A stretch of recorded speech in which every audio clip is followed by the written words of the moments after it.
मानो चिड़ा अपने घर से दूध की बाल्टियां लेकर जंगल की तरफ चला जाता है। सब पक्षी अपने अपने घरों के बाहर बाल्टियां लेकर खड़े थे। दूध ले लो, दूध, खालिस दूध ले लो।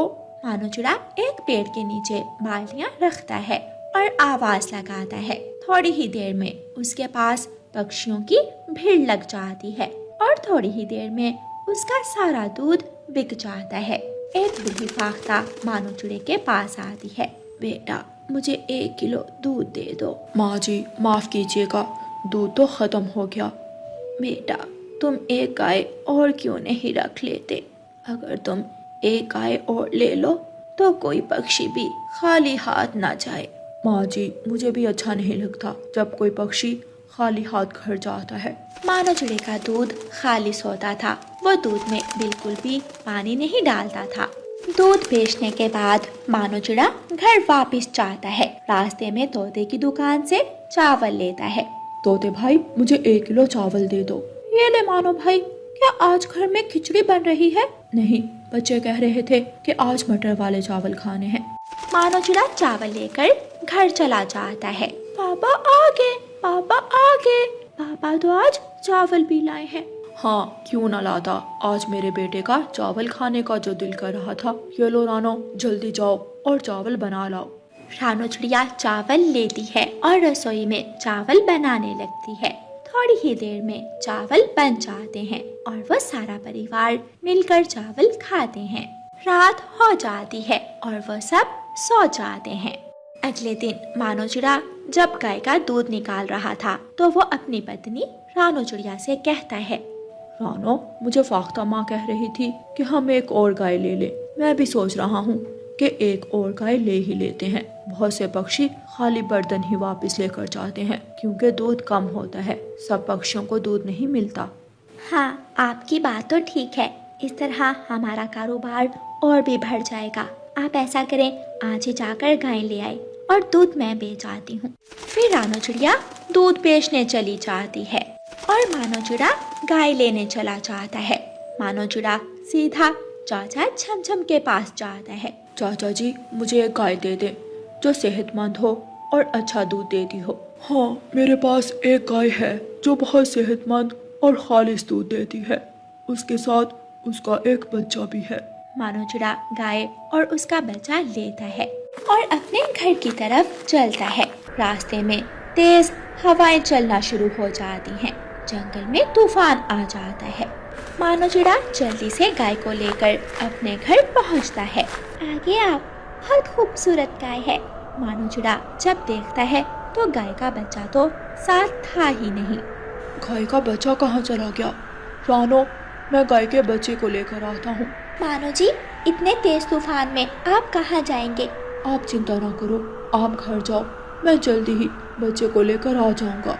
मानो चिड़ा जल्दी से उड़ता है और जंगल की तरफ निकल जाता है। घने जंगल में गाय का वो बच्चा एक बड़ी गाय के साथ खड़ा हुआ था। मानो चिड़ा उसके पास जाता है। गाय, क्या तुम भी इस बच्चे की तरह जंगल में गुम गई हो? तुमने इस बच्चे की हिफाजत की, मैं तुम्हारी करूँगा।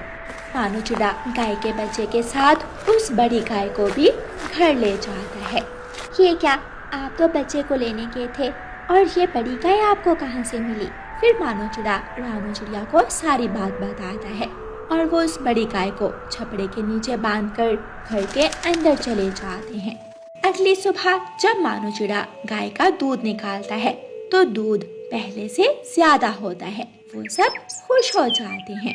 जब वो तीसरी गाय का दूध निकालने लगता है तो दूध अपने आप निकलने लगता है और बाल्टी भर जाती है।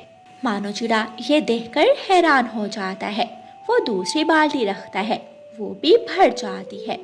रुक जाओ। मानो चिड़े के ऐसा कहते ही दूध आना बंद हो जाता है। मानो जी, मुझे ये कोई जादुई गाय लगती है। हाँ, मैं एक जादुई गाय हूँ।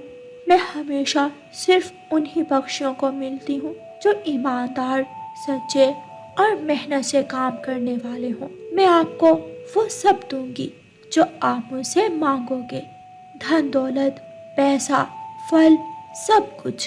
कालू कौवा दूध लेने आया हुआ था। वो पेड़ के पीछे खड़ा ये सब देख रहा था। वो दूध लिए बिना ही अपने घर की तरफ वापस चला जाता है। कालू जी, आप दूध नहीं लाए। कालू कौवा गोरी को सारी बात बताता है।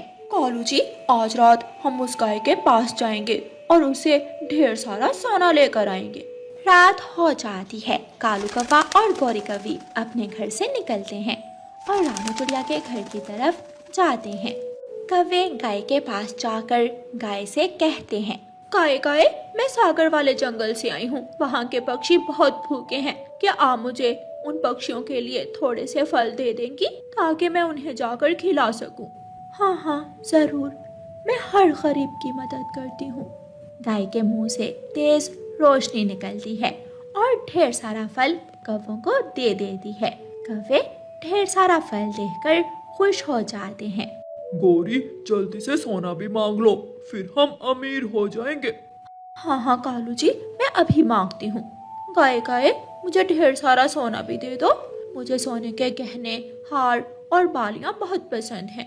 लालच करने वाले पक्षियों को मैं सजा देती हूँ। भाग जाओ यहाँ से।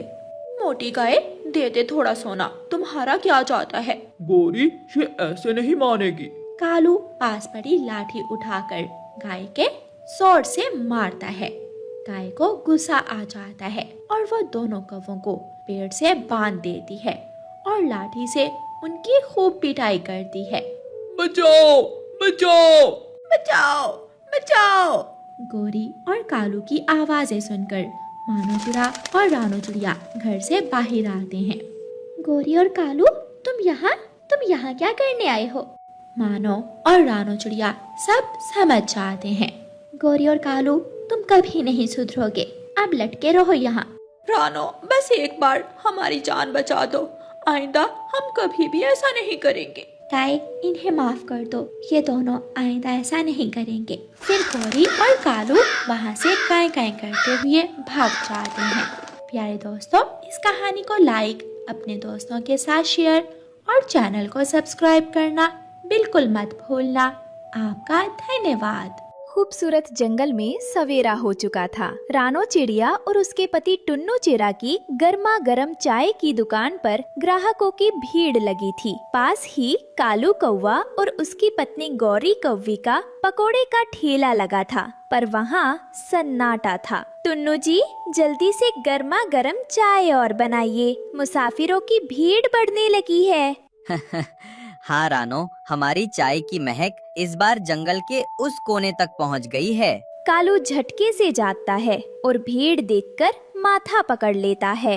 गौरी, ओ गौरी, ये देखो रानो चिड़िया की दुकान पर फिर मेला लगा है और हम मक्खियाँ